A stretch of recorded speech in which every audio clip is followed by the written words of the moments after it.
All right, guys, welcome to the very first episode of the Called and Creative podcast. I am Mekala Stiek, owner of Till the Dawn Photo Company and co-founder of the Called and Creative. I'm Courtni Miller, owner of Miller Image and Motion, and also a co-founder of the Called and Creative. Yeah, we are so excited to be here, finally recording this first episode for you guys. We have worked so hard on this podcast already. So hard. And it hasn't even launched yet. Just lots of technical difficulties, which is to be expected when you start something new. But we're just excited to be here, I think. Definitely. Big learning process, but we're really excited. Courtni, you want to tell us a little bit about just like who Called and Creative is and why we're here? Yeah. So we started this because we felt like there were so many things missing when we first started our businesses that we wanted to create something that we wish we would have had when we first started. And so whether that be community, eventually we'd like to get into like some online courses. We're doing some workshops and styled shoots and things like that. So we just really want to be here for our fellow women photographers and help you guys step into your God-given purpose and just be amazing in your creative gifts that God has given you. Yeah, so Courtni and I met about 3 years ago now? Yes. Has it been 3 years? Okay, so we have known each other for about 3 years, and it really started from a trade. Yep. I think you were looking for someone to trade just photos of you and your husband with, and then I just had my one son at that time. We have two now. So our lives have changed and grown so much, and so have our businesses. Oh, yeah. Just over the years, we've traded and gotten to know each other and just found this purpose that was kind of shared and got to found Called and Creative. So we thought for this first episode, we could just go ahead and kind of talk about who we are, introduce ourselves, how we got into being photographers and things like that. So Mekala, you want to start us off? Yeah. So I founded my business in 2018. I actually was just a broke college kid who needed a little extra income. So I was going to school full time, I was working full time, and I was making like $0. Literally my first full time job, my starting salary was $17,000 a year. Oof. I was paying for school by myself. I was living on my own, had big girl responsibilities and expenses and things. And luckily it was just me to take care of, I could make it work for me, but can't imagine now with a husband and kids and stuff. But that kind of led me into, I need extra income, but I don't have the time to give to that much time to give to someone else. I needed something that allowed me to make my own schedule, which I didn't realize how much of a big part that would play in my life, almost 8 years down the road. Especially with kids now. Yes, especially with kids. It's just so crazy how God took that one moment and turned it into this whole life for me. But we can get into that later. I could talk about God's goodness in this journey so much. But I just needed something really flexible, and I couldn't really do a part-time job where someone was creating a schedule for me because I was already so limited in my time.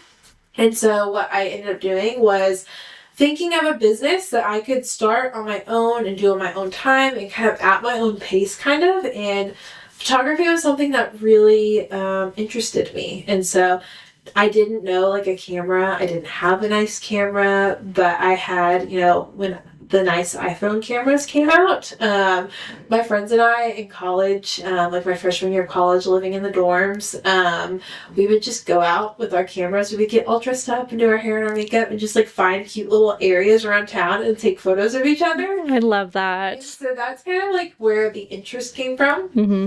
And so when I decided I wanted to start a business, I was like, well, I already love taking photos. I have friends who are photographers who know what they're doing. And so I was like, I can figure it out, So I went to Target and I spent the very little money I had saved up on just a little crop sensor, Nikon D3500, I believe it was, and a kit lens. And luckily, my dad is an administrator at Tulsa Tech, and so I was able to take a couple of courses, like night courses. And so I would go to my daytime job, and then on the nights that I didn't have college, because I did online and just like 1 night a week in person, and so I was able to work it out to work with my college schedule as well, where I could go take these nighttime courses at Tulsa Tech. And so I would get off work, drive directly to Owasso, and get there for my 6 o'clock course. And there were 2 8-week courses, so about 16 weeks total, and just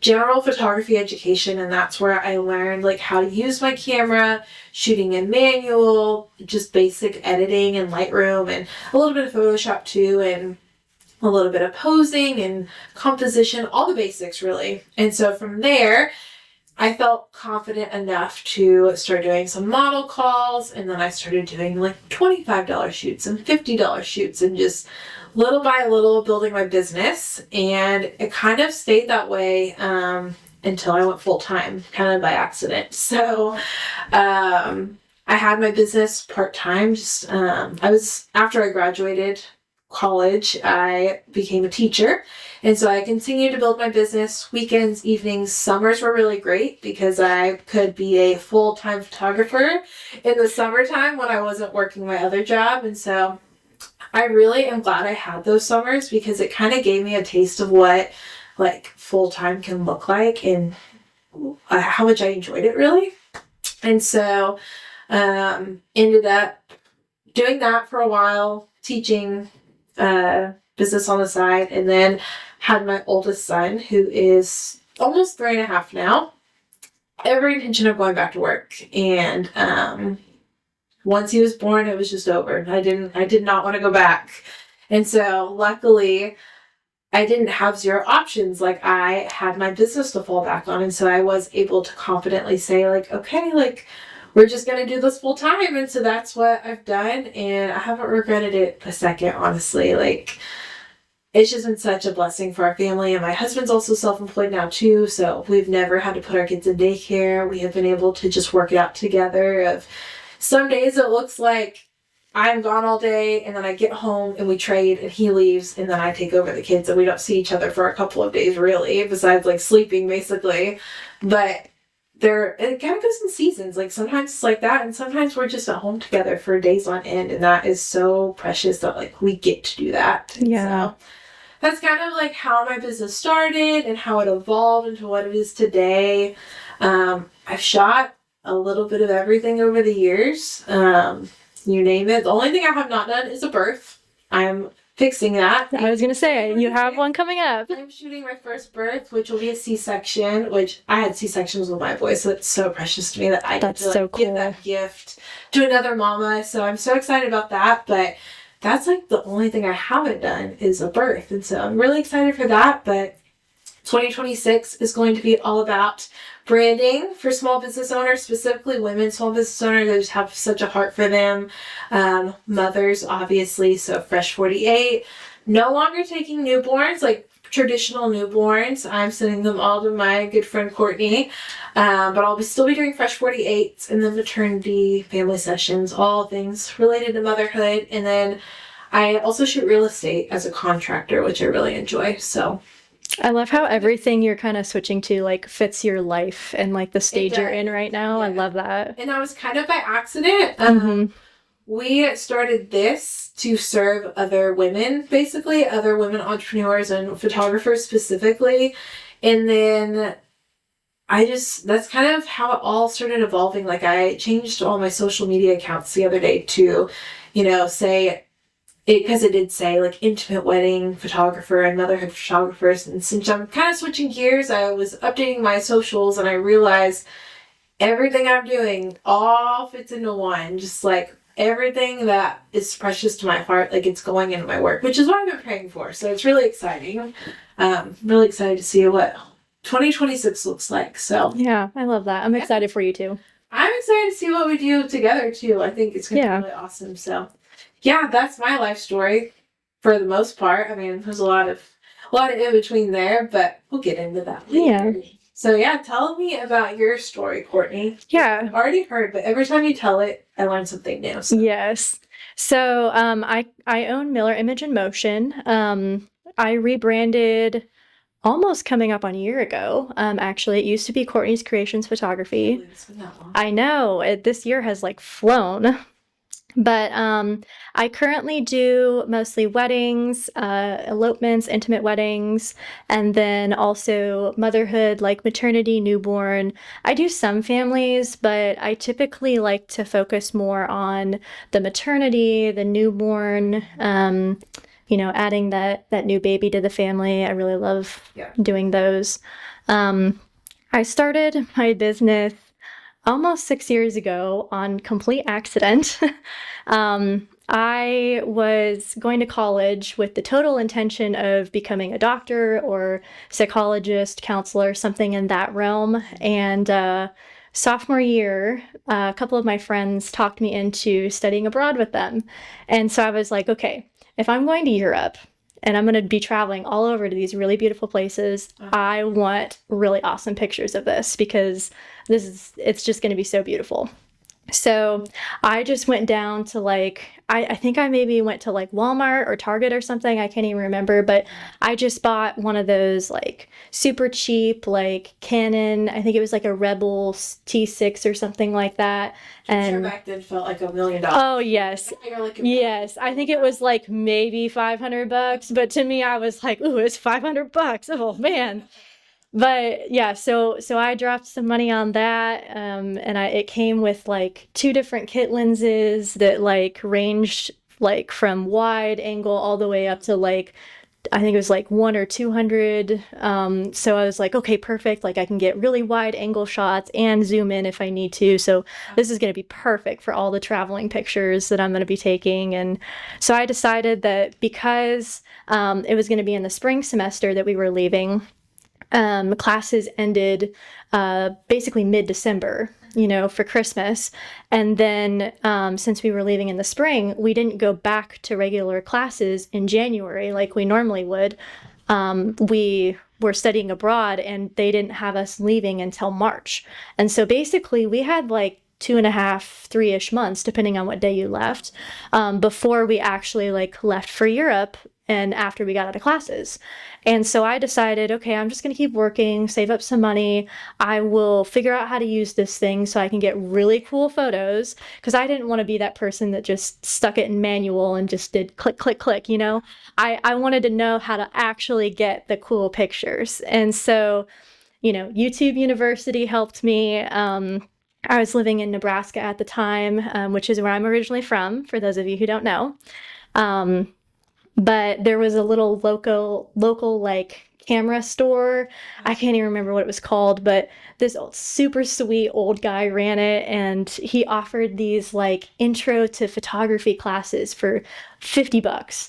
And so I was like, okay, cool, I'll sign up for one of these. And so I went and he sat one-on-one with me, helped me figure out all the settings on my camera, like what everything meant, what settings I needed to like take different types of photos. And I mean, he didn't get like super, super in-depth, like, I didn't know all of the things that I needed to do to start a business by the time I left, but I felt a lot more confident with my camera when I left. So that was kind of a good like starting point for me. And so I just kept playing with it from that point on. I'd gone to like local parks and taken pictures of, animals and birds and, landscapes and things like that. And, so I was all ready to go for this trip. I was all packed up. My friends and I, we bought tickets and we decided that we were going to leave a week early because they just gave us a date that we had to meet them at the school in Prague. And then they said, if you wanted to leave early, you could. So we had planned to leave early. We were going to go to a couple different countries like the week before together and just kind of make a girls trip out of it. And we had all our bags packed up. Literally less than 24 hours before we got on the plane, we get a phone call and they're like, don't go, like you can't go, like we're not canceling it yet, but you can't go. It was 2020. Yes. Yes. Yeah, to remember. Yes, it was prime COVID time. At that point, it hadn't completely hit Europe. They were just like concerned about it because of what was happening. And this was March. this was in March of 2020. So I think it had maybe started to hit in some places in Europe, but like nothing was like completely closed down. Yeah. They basically told us that because we were leaving early, that they wanted to let us know that they had to sit down and decide as a school whether or not they were actually going to go. And so they said, call, United, because we were flying United, and they said, call them, tell them you're not going to get on the plane, that you're not going, and see if they can get you a refund or get you on a different flight for like the following week or whatever. Well, so they decided to have a big group meeting at the school the very next day to kind of talk about everything and how this is going to affect our plans. And over that 24-hour period from when we got the phone call to when we had the meeting, they decided that we officially were not going. Right. And so they like panicked and like tried to throw us in random classes. And at this point, we were halfway through the semester. And so they literally just found the most random classes that they possibly could to throw us in. And they just said, oh, we're just going to make it work. And so I had maybe gone back to class for like 2 days, and then the whole school shut down for COVID and went entirely online. And so at that point, all of the teachers were very like over everything. There was hardly any classwork assigned. There was like barely lectures, if anything like that going on. So Is your senior year? this is my sophomore year. Okay. So in all reality, it didn't affect like me graduating all that much. I had already had some credits coming into college from like when I was in high school and stuff. So I didn't necessarily need the credits for that. However, I had a lot of scholarships that required me to have a set number of like credits every single semester in order to like maintain eligibility for it. And so that was a really big deal for most of us that were going on that trip, because we all had scholarships that required that of us. And so it was kind of crazy because it felt like an entire semester kind of got wasted, because all the classes they did shove us in that we technically got good grades in, we didn't learn a single thing because nobody was teaching anything by that point. Started my second semester of my senior year, and I tell people like it didn't even count. I didn't learn anything. We would get on Zoom for like 20 minutes just to say we did. And and then it would be nothing. Yeah. Don't do anything. You get an A. Yep. My GPA looks great. Oh yeah, same. I've learned a little bit more, probably so. But looking at my little piece of paper over there right now, and I got it. So that's all that matters, I guess. Yeah. It is very interesting to think about how like COVID affected our businesses in different ways. Because you said in Nebraska things kind of went on as normal, whereas here it's very different. It really kind of depends, because like places like schools and like federal like government things in that area, they all shut down. Right. But I would say for the most part, everyone else, I mean, maybe like half of the businesses, anybody who had more than like 30 to 50 employees, those companies shut down and they, they were home for a while. But if you worked at some super small place or, whatever, it really didn't affect people that much. I mean, some of the restaurants closed, or they just said, we're only doing takeout, like you can't come sit. You just have to take your food and go type of thing. But for the most part, I mean, nobody was really like terribly afraid of it when it first started. And so I had a lot of people who were like, oh, hey, you have a fancy camera. We have time off of work and school. Like, can we get family pictures taken? And I'm like, sure, why not? I'll just keep messing with it because I've got all the time in the world at this point. And so slowly it just kind of morphed into, well, how much do you charge for this? And I'm like, okay, how about $20? Oh my God. And so I was like, okay, this is pretty nice. I'm rolling in the dough. Oh yeah, I wouldn't do that now. Yes.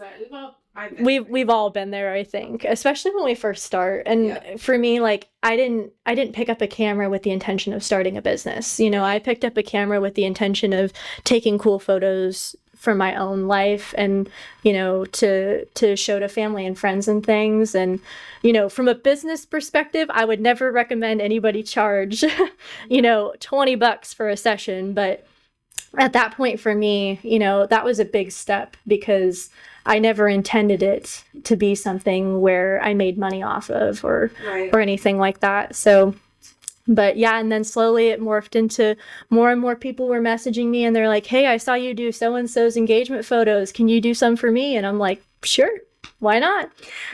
And so after this, I decided that I liked it enough to actually go ahead and start taking some college classes involving photography.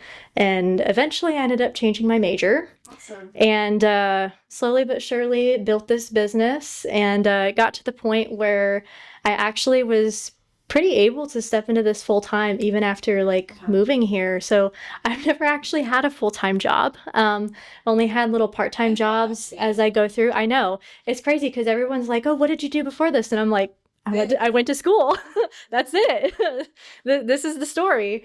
But yeah, I mean, I've never known anything other than this. And honestly, I wouldn't choose any different. I love this for myself. And now I'm starting to get my husband into it and starting to get him into video so that we can do photo and video for weddings and elopements and things like that. And he's really enjoying it. So I think the ultimate goal here would be to get this big enough to where we can retire him from his full-time job and do this together as our full gig. Yeah. We love being a self-employed family. Oh, yeah. It's been a little difficult, finding community in that, just because we live a very different lifestyle than definitely most people. But we're slowly but surely getting there. But overall, I mean, it's been the best. We love it.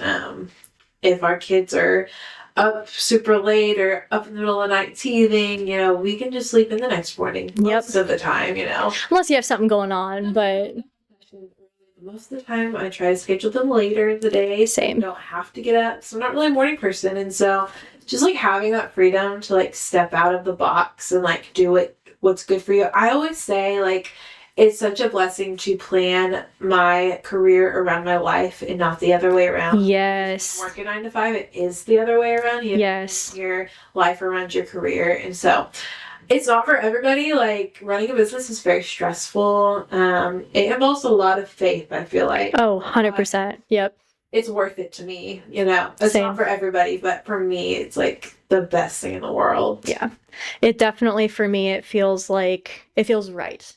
I couldn't imagine having a regular 9 to 5 and having to, like you said, plan my life around that and not the other way around. Because now, if I wanted to drop what I was doing and go see my mom or something in Texas, I could do that if I needed to. And you have. I have, actually. Yep, I have. I did it a couple of months ago. So, yeah. Yeah. And we've talked a lot about having ADHD. We both are self-diagnosed ADHDers. And I really struggled in just a typical job because I got really bored really fast and was constantly looking for the next best thing because I was just bored in what I was doing. I didn't have the freedom to just now if I'm bored with editing a session, I can turn it off and come back to it later. I'm not stuck in a desk from 9 to 5 doing the same thing over and over and over. And so it's been so good for just my mental health of having that flexibility because sitting in the same spot for 8 hours a day doesn't work for me. It hurts my brain a lot. Yeah, it doesn't work for me either. It's been really good. We need to have a whole podcast on ADHD. We do. And entrepreneurs in general. Cool. Yeah.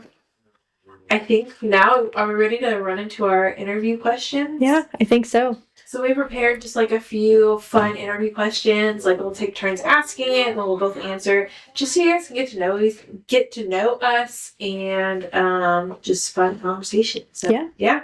You want to start, Courtney? Yeah. What is your camera setup today? Oh goodness, so I have so many things. I'm an Nikon girly. I have been since day one. I think I said that my very first camera was a Nikon D3500.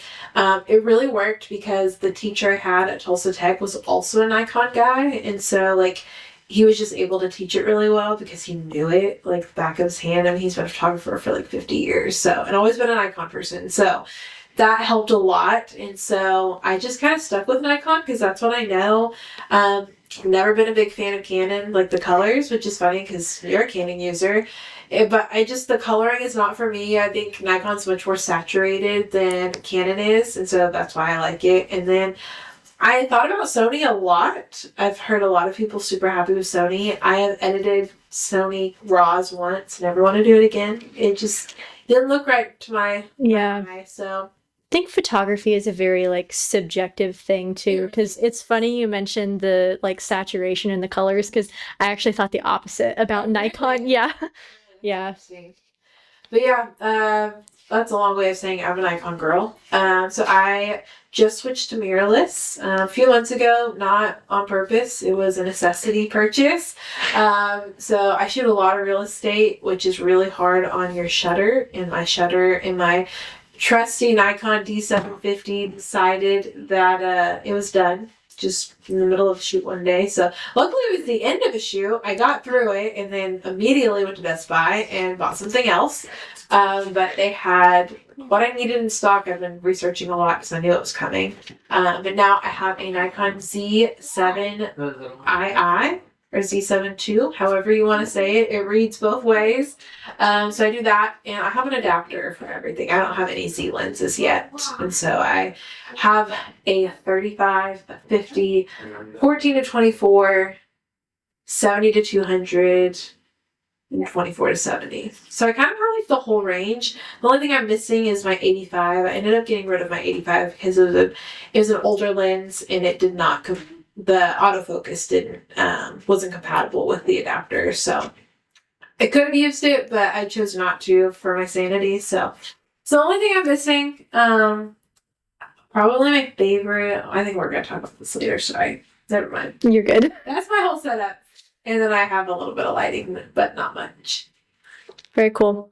I am a Canon girl myself. I shoot with two R6 Mark IIs, and then I have kind of a good mixture of the RF mirrorless lenses and the old EF lenses that came from the DSLRs. So I have the RF 28 to 70, the RF 70 to 200, and then I have an EF like 35 that I really like. I probably will never get rid of that just because I like shooting the 35. I actually don't like the 35. That's so funny. Honestly, they do. Yeah, everybody has their own preference, because for me, like, when I first started out, I got like a 50, and then I think the next one that I got was an 85, and I absolutely hated it because I felt like I had to be so far away from the subject to like get the full picture. And I guess for me, like, part of my shooting style, I feel like, is wide. Like, I like to get the whole picture of things, and for me, it is very storytelling. Yeah, so I think the 24 to 70 or the 28 to 70 and the 35 like fit kind of my general style in that sense. I was really the opposite. I think I like the 85 because, especially when I was shooting a lot of couples and weddings, my style was very intimate. Like, I wanted to feel something with the photo. And the 85, I mean, really just gets up in your business. It really does. And you can get really close photos even if you're really far away. So, yeah. It's just kind of, honestly now I'm a 50 girl. Like, I really love my 50. 50 is a very good, like, middle range. It's just, I feel like it's not totally like comparative to the human eye, but like I would say between the 35 and I think the 50 is like pretty similar, right? I would feel like the compression on a 50 is a little bit better. Yeah. The overall bokeh. Yeah. But I also don't really shoot with a lot of bokeh anymore. I really don't either. I like to shoot at like F3, F4, even for like a couple, because I like to see what's around them. I don't want it completely blurry. I like it sharp. Yes. I like being sharp. Yeah. I'm even getting really picky about my sharpness. Like, same. I shot a session the other night, and I mean, it looked fine if you looked at the whole picture, but I was getting real close and it was not super sharp. And I was like, this is not okay. Yep. Either need to be calibrated or I need a new lens. I don't know. But that was on my 50 that I've had for, I mean, probably 7 years. So Yeah. it's probably about time to replace it. Yep. It's still working for me right now. Yeah. Are you ready to go on to the next question? Yes. What is your favorite local coffee shop and what is your go-to order? So I live in Sapulpa. So I would say that my favorite one local to me would be Buffalo Beverage. I like to order their cold brew with almond milk. I'm a very simple, very simple coffee girl. But yeah, that's typically what I order when I go there. I really, really like to get their coffee. They have very good cinnamon rolls as well. Yeah. I am not a big cinnamon roll person, but I trust you. Usually I'm not either, but I got one day because it smelled good and I was just like, why not? And it reminded me of my grandma's cinnamon rolls. And so I was like, now I want a cinnamon roll there. So I live in Skytoop, which is literally the opposite direction of Courtney. So we are in the Tulsa area, for those of you who don't know. Tulsa is like in the middle, so Pulpa's over here, and Skytoop's literally over here. Yep. So opposite ends of town, really. I don't really have a favorite. Like, I'm not like a Starbucks, like, what are the other big ones? Like, Scooters, Dutch Bros. I'm just like not a big fan of anything local. I'm pretty happy. I love local So stuff. like wherever I go, like I want to find something local. Today we were at Evergreen in Owasso, which is fairly close to where I live, and so I really like Evergreen. They have some like drive-throughs and like a sit down, so I really like Evergreen. But there are other ones in Owasso that I really like too. So I don't really have a favorite, and I'm kind of the same way with my order. Like I don't really have a favorite. I'm just like I'm a seasonal girly. I will meet you wherever you are. Yep. I don't have a go-to for anything really. And I'm just kind of the same way with all orders, like food in general. Yeah. It kind of depends on the day for me. Just whatever you're feeling. Yeah, I'm definitely not like a chicken nuggets girl. Like, Yep. get chicken nuggets wherever you go. That's not me. That's not me at all. See, I'm weird. I have like one go-to order for every single place that we've ever ordered, like for food at places. And so every time I go there, like, I know my order. If I order the same thing too many times, I feel like I need to order something different just to see what else is out there. Mm-hmm. I guess I'm just kind of adventurous in that way. Yeah. Yeah, cool. Awesome. It's your turn. What is your favorite worship song? I'm gonna tell you the same thing. I don't think right. What about your favorite worship like band or like group? I really like Elevation. Oh, me I too. really like Hillsong. Any of the, I mean, I know there's a lot of different Hillsong groups, but I like Hillsong. Who's the guy coming to town? He's new. Forrest Frank. Yeah. I'm not paying $400 for a ticket, but I would really like to go see him. When I looked, that's about what they were. So. Yeah, not doing that, but I do really like him. I like how his music is like kind of upbeat. Like sometimes I am not like in the mood for worship music just because I'm like, sometimes it's kind of like emotional and you're like, I'm really feeling emotional today. Like, but his is worship music that's like fun and upbeat. Yes. Like a lot of it is. Yes. I really like him for that reason. But yeah, I'm just kind of like whatever season I'm in, I have a different favorite song for, and I find new ones I like too. So yeah, I'm also not the biggest music person, so I'm kind of the same way. There's like different seasons of my life that I like certain songs or certain bands or groups or things like that. I would say right now one of my favorite worship songs is Jireh. It's by Maverick City, and I think maybe Hillsong was involved in it as well. I think it was a couple different groups that came together and sang it, but my favorite part in it is like the middle part where it's talking about like if he dresses the lilies in beauty and splendor, like how much more will he clothe you? And then like if he watches over every sparrow, like how much more does he love you? And it's just like really talking about like God like providing for you. And I feel like that really plays into being a business owner, because you really have to have faith that like God is going to you know, you put in your part, and then you have to trust that God's going to take it the rest of the way to be able to 100%. provide for you and do what needs to be done to be able to continue doing it. We've talked about this a lot. Like, I just believe that, like, if you're walking in your purpose, like, I don't know how, but he's going to provide. Yes, there have been so always. many days, or like so many times as business owners that we've been like, I don't know how the bill's going to get paid, Yep. but it's going to. I don't know how we're going to figure that out, but we're going to. Like, Yep. He's just awesome. Yep, he will. He always finds a way. Yeah. And I don't know, like, faith has played such a part in my life when it comes to, like, this business ownership journey and just entrepreneurship in general. Like, I don't know how people do it without faith. Like, Yep. either stronger mentally than I am, but They'd have to be. Yeah. yeah. Because there's days where I don't want to do it, and like really the only thing keeping me in it is God being like, no, keep going. Your purpose. Yep. Yeah. Just walking your purpose. Yep. 100%. I think it's my turn. Yes. What is one thing in your camera bag that you can't live without? Okay. Equipment or something else that you use like on the daily? So I would say my all-time favorite lens would be the 28-70. Yeah, it's my favorite. It literally never comes off my camera. I do feel like I need to like pump some iron, like using it though, because I definitely get an arm workout because that thing is heavy, but after a little while you just kind of get used to it, and I don't notice it. Yes, I don't notice it much anymore, but I absolutely love that lens. Is there any other like piece of equipment or like thing in your office that you use like daily? Okay, so this is not something I use daily, but I couldn't imagine not having it, especially for weddings. And this is a tip for anybody looking to get into weddings.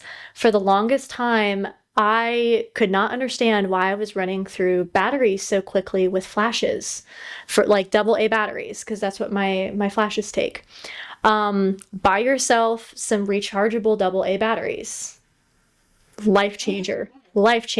They take forever to charge. Like, I'm talking like probably 7 to 8 hours to charge, but they can go and go and go and go. And I maybe only have to change my batteries once in a wedding night, and that's if it's a heavy flash wedding. But before that, I felt like I was having to change batteries like every hour. They're very expensive, and like I'd run through it like crazy, and I could not understand why I was going through batteries like that. But now that I have these, I've bought, I think, like maybe 16 of them, just so that I have, because I have 2 flashes.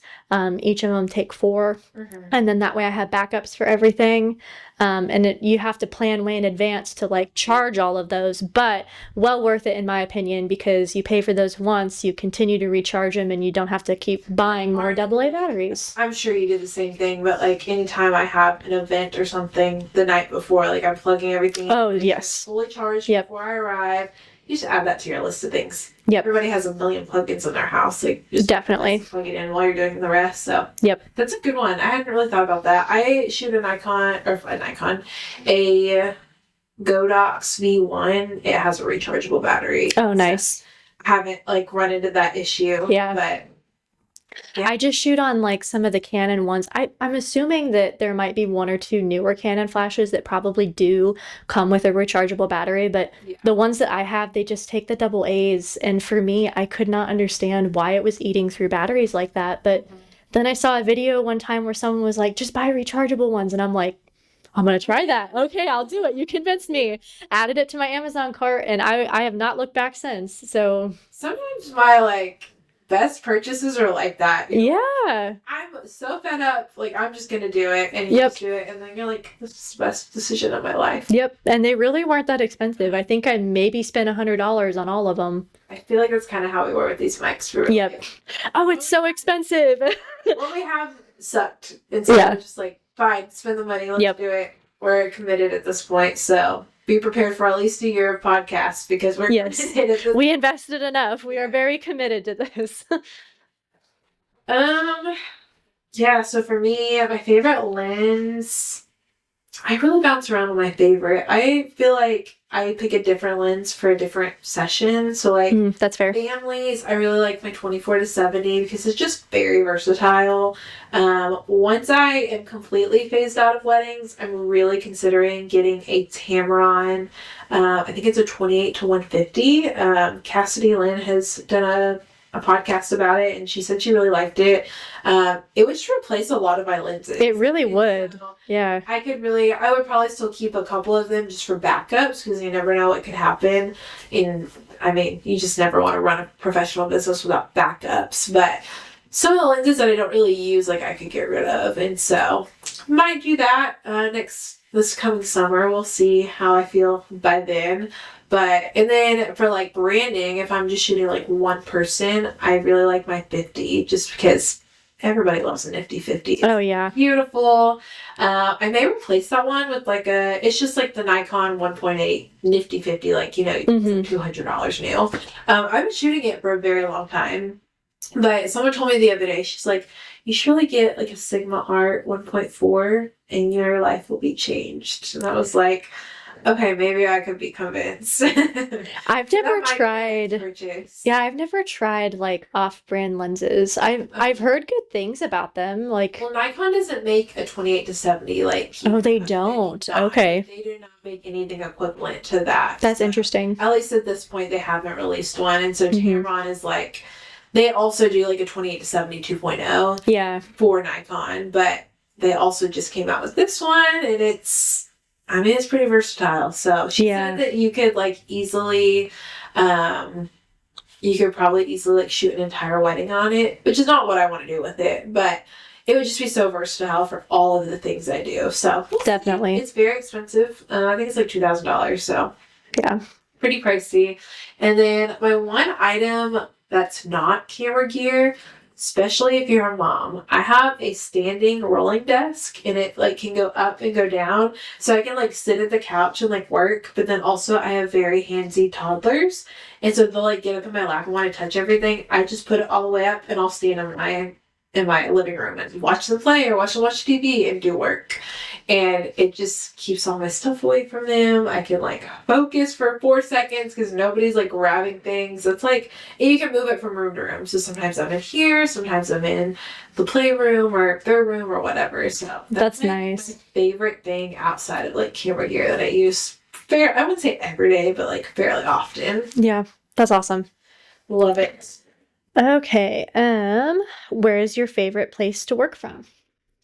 Well, it depends on the season. I feel that. Right now, it's on my couch in front of my Christmas tree with the fireplace on, my electric fireplace. We don't have a real one yet, but yeah, I'm in a very wintering season. Have you ever heard about people talk about wintering, where you just really slow down and rest? Yep. I'm very much in that season right now, and so I'll probably stay that way till about end of March, and then I'll be ready for spring and summer and to get a little bit busier. But that's kind of my favorite place right now. But then in the summertime, like I like to work at the coffee shop. When it's nice outside, I like to work on my back porch, just fresh air and let the kids play and all that. So it really depends. What about you? I typically like to work from home in my office just because I have like one of those really big like Mac monitors that I work on, and I like to be able to like zoom way in and get super detailed with things when I need to. Oh yes, same. But if I'm doing like, just random office work and back end contracts, invoices, client management, things like that, I usually like to do that on my laptop. And so, coffee shops, or kind of like you said, I like to sit on my back porch, especially when it's nice out, because I have a dog, and he loves to run around outside, especially when we're out there with him. And so I'll just like walk out on the back porch and just sit on the swing with my laptop and a cup of coffee and just let him run around and play and be all excited that we're out there. So I thought about doing like a co-working situation like with other photographers, but I also love to talk. So like I would get so distracted. Yeah. That at all. So that's not really in ADHD also. So that's not really an option for me. But it could be for other people. Let's see. What is one thing about being self-employed that you love and one thing that you don't? So for me, I feel like this part is kind of a double-edged sword because it's kind of the same answer. Basically, because I am self-employed and I am the boss and the owner and I'm also the employee, I do everything. There is no one else to talk to. But at the same time, I also enjoy being all those different things and being in charge of my schedule and being the person to say yes or no to a specific client or like a project or something like that. But at the same time, it can be very lonely because you can't be like, well, my boss said. yeah, exactly. Yep. There's no excuses because I am the boss. So I either say yes or no, and then sometimes I feel like the bad guy. But I will say protecting your peace is the most important thing you can do. And there have been several times where in my spirit I have just felt like you need to say no to this. And I didn't listen, and it's turned into a headache on the back end. And so I'm actually currently dealing with one like that. But yeah. You have to tell me about that later. Yeah, it's okay. We're on the way out of it. But yeah. Good. How about you?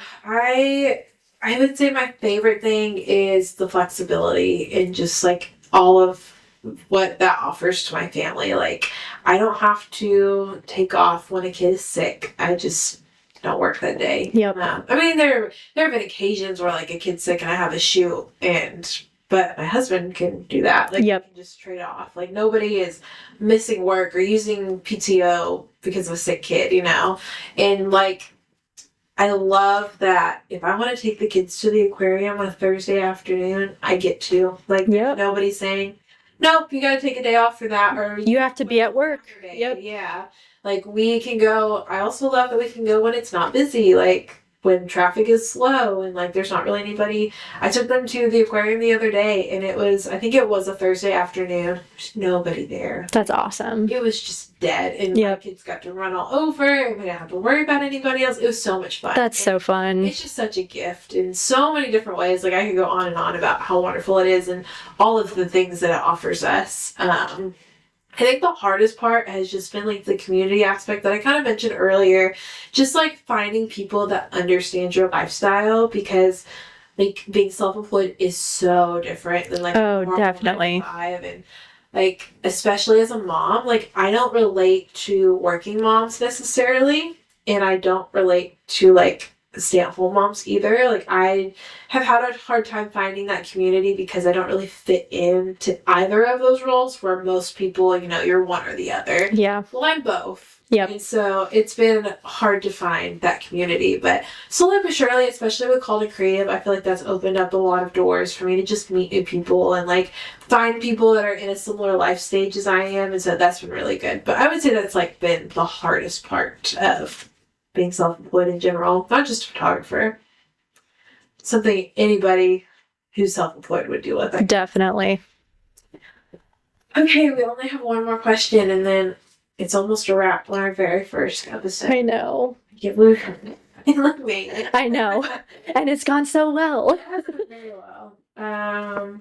Okay, I think it might be my turn. How does your faith play into your business? It is evolving. For sure. I would say I have had a relationship with Christ for quite a while. I got saved my senior year of high school. I must say I grew up in church, but I really started my relationship with Christ in my senior year.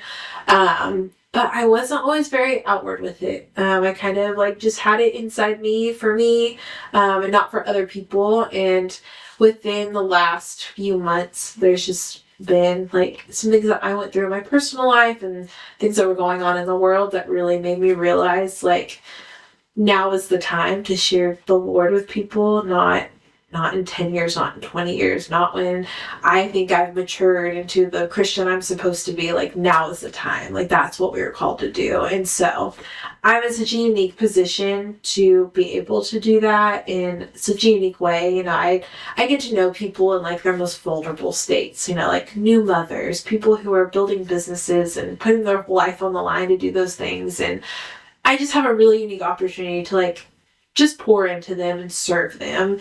And so I have been learning how to do that and like how to use the gifts he's given me to serve other people and not just myself. And so it's definitely something I'm still learning about and still praying about. But even just today, we met some people who have some really big ideas about how to use photography to serve the Lord. And I'm just so excited to see like what that looks like in the new year and like what that evolves into, because I do think it can be such a big picture for, like I said, when you're walking your calling, like, or in your purpose, he's going to use it. So Definitely. I'm very much in a season of like, okay, Lord, here you go. Like, what do you want me to do with it? Like, tell me what you want and I'll do it. Yeah. But I haven't seen like what that looks like long term. So what about you? For me, I kind of feel like in a little bit of a similar situation. I'm still trying to figure out, what that means for me and how to bring it into my business. But I currently, especially for weddings, my husband and I will pray in the car on the way while we're driving there and really just like pray over the couple and pray over the weather and the entire like wedding day as a whole. Just that like, God blesses their marriage and that we have really great weather and that it's just a good relaxing day for them and there's no stress or chaos or confusion or anything, that they just have like a lovely day and they're able to enjoy it with each other and not stress out about things. And occasionally, I think we've done this one or two times. If we feel called to do it, and if we feel like the couple is open to it, we'll occasionally, like before we take off, if it's an okay time to like do that, we'll ask them if we can like pray over them really quick before we leave, and just like thank God for them that we got to serve them that day and just love on them, and that their marriage is blessed and they have a lovely life together and things like that. And honestly, I just feel like for me, like there are so many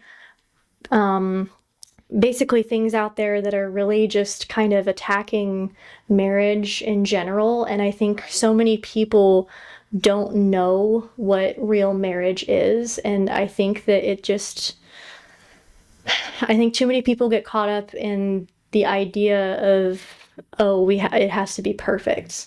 Right. And they're not looking at it from like a perspective of like love, Right. And so to be able to like be a part of somebody's special day and help them, not have a stressful day, not have a chaotic day, not be panicking about the little things, and just, I'm here to help. Like, I'll do whatever you need me to do to be able to help you so that you can sit down and enjoy your day, and just remember it's about the two of you and not about anybody else, especially if family members are putting their 2 cents in. Yeah. Yes. And it's always the family members. Yeah. Always the family. Always. Yeah. We love them. Yes. We love them, but yes. Yeah. But I just really love being able to love on couples and just allow God to just work through us and love on the couples on such a special day. Yeah. So I think when you're open to letting the Lord use what you're already doing, like, it's amazing the things that he can do. Like, there have been times that I have just been so tired in my business, and people think that if you do what you love, like, you're not going to get tired, and that's just not true. Oh, no. That could be a whole different episode to talk about. But there have been times I've just been so tired. It's like, why am I doing this? Like, I'll just go get a 9 to 5. Like, what's the point? Yep. And in those moments, I feel like God always brings me a situation to show me, like, this is why. Like, this is why, because I need to give you opportunities to do these things for these people. And one that comes to mind very directly is I had a bride a few years ago who her dad had cancer, I believe. Oh. And they weren't sure if he would make it to the wedding. I think she booked me like a year in advance. And so the situation was evolving throughout their engagement. He did end up passing away a few months before the wedding, but she was able to call me because we had already like cultivated a relationship through their engagement session. She was able to call me and be like, hey, is there any way you can come shoot me like seeing my dad, or him seeing me in my dress for the first time. So Aw. I was able to go to their home, and she was able to put on her dress, and he got to see her, and they did a first dance like in their living room. Oh, that's so It was special. just so special to be a part of, and like I just got to love them in that way, Yeah. in a way that nobody else could have. Yes. So like that is just one situation that comes to mind. Like God used me where I was because I have listened to the calling He's brought to me. So Yes. you got Awesome. anything to add to that? I don't think so. That was a really good one. Yeah. So yeah. Thank you guys for being here for our very first episode. We have so many episodes planned. It's unreal. So many. So many ideas. So thank you guys for joining us. Again, my name is Mekala Stiek, owner of Tilla Dog Photo Company. I'm Courtni Miller, owner of Miller Image and Motion. And this has been the Call to Creative podcast. We'll see you guys next time. Bye.